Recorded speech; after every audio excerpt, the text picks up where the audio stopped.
शुक्रवार व्रत विधि। इस व्रत की कथा सुनने से पूर्व कलश को जल से पूर्ण भरकर रखें। उसके ऊपर गुड़ चने से भरी कटोरी रखें। हाथ में चना गुड़ लेकर कथा सुने। शुक्रवार व्रत कथा। एक समय की बात है, एक नगर में कायस्थ ब्राह्मण और वैश्य जाति के तीनों लड़कों में गहरी मित्रता थी। उन तीनों का विवाह हो गया था। कायस्थ और ब्राह्मण के लड़कों का गोना भी हो गया था, परंतु वैश्य के लड़के का गोना नहीं हुआ था। एक दिन कायस्थ के लड़के ने कहा, हे मित्र, तुम मुकलावा करके अपनी पत्नी को अपने घर क्यों नहीं लाते? स्त्री के बिना घर कैसा बुरा सा लगता है। यह बात वैश्य के लड़के को जच गई। वह कहने लगा कि मैं अभी जाकर मुकलावा करा के अपनी पत्नी को लेकर आता हूँ। ब्राह्मण के लड़के ने कहा, अभी मत जाओ, क्योंकि अभी शुक्र अस्त हो रहा है। जब उदय हो जाए तब जाकर ले आना। परंतु वैश्य के लड़के को ऐसी जिद हो गई कि किसी प्रकार से वह नहीं माना।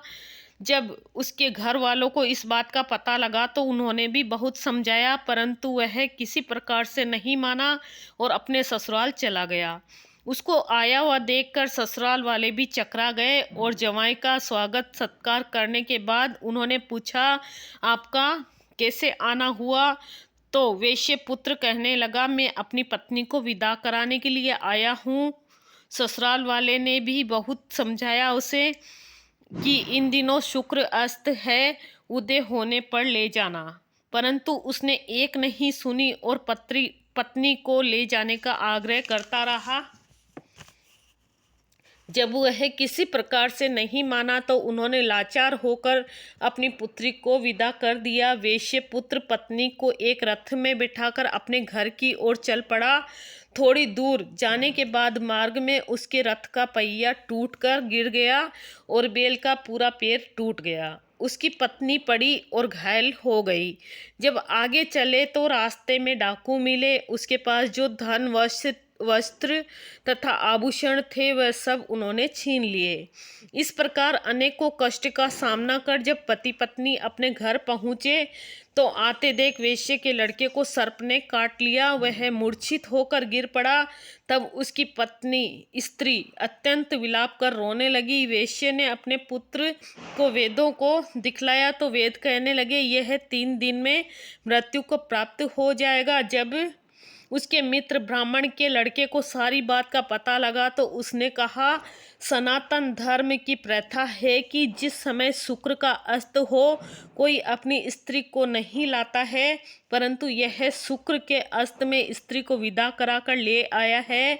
इस कारण सारे दुखों का इसको सामना करना पड़ रहा है। यदि यह दोनों ससुराल वापस चले जाए और शुक्र के उदय होने पर पुनः आवे तो निश्चय ही इनके कष्ट टल सकते हैं। सेठ ने अपने पुत्र और उसकी पत्नी को शीघ्र ही उसके ससुराल वापस पहुंचा दिया। वहां पर पहुंचते ही वैश्य पुत्र की मूर्छा दूर हो गई और साधारण उपचार से ही सर्प विष से मुक्ति मिल गई। अपने दामाद को स्वस्थ देखकर ससुराल वाले अत्यंत प्रसन्न हुए। वैश्य पुत्र अपने ससुराल में ही स्वास्थ्य लाभ करता रहा और जब शुक्र का उदय हुआ तब हर्षपूर्वक उसकी ससुराल वालों ने उसको अपनी पुत्री सहित विदा किया। इसके पश्चात पति पत्नी दोनों घर आकर आनंद से रहने लगे। इस व्रत को करने से अनेक दुख दूर हुए और विघ्न टले। संतोषी माता की जय। शुक्रवार की कथा सुनाई है मैंने। जय श्री कृष्ण।